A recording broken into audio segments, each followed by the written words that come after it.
तो हमारे चैनल के सब्सक्राइब करिए, लाइक करिए, शेयर करिए। वीडियो देखे खातिर धन्यवाद।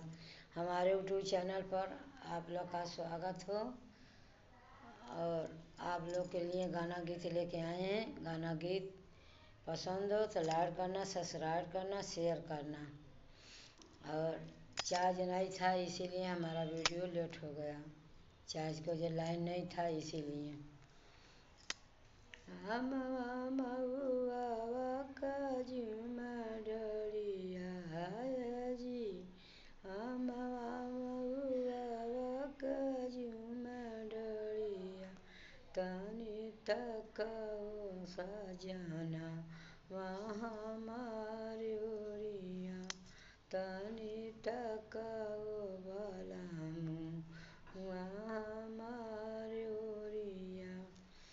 हमवा महुआ कजुमा डलिया हे जी, हमवा महुआ कजुमा डलिया, तनी तकाओ बलामा जी हमारी ओरिया, तनी तकाओ बलामा जी हमारी ओरिया।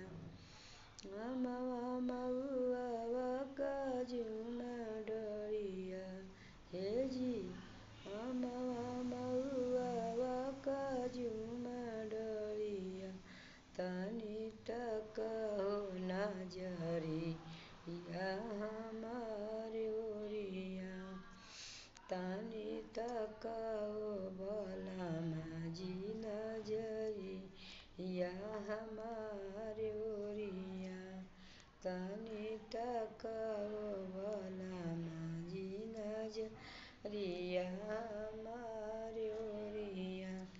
हमवा महुआ कजुमा डलिया, तनी तकाओ बलामा जी हमारी ओरिया, तनी तकाओ बलामा जी हमारी ओरिया। हमवा महुआ कजुमा डलिया हे जी, हमवा महुआ कजुमा डलिया, तनी तकाओ नजरिया हमारी ओरिया।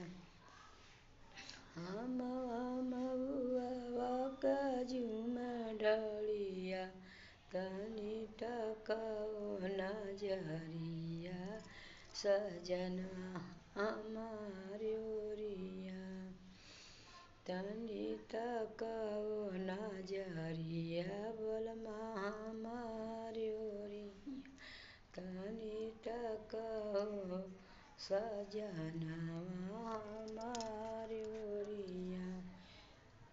हमवा महुआ कजुमा डलिया हे जी, हमवा महुआ कजुमा डलिया, तनी तकाओ सजना हमारी ओरिया, तनी तकाओ सजना हमारी ओरिया, तनी तकाओ बलामुआ हमारी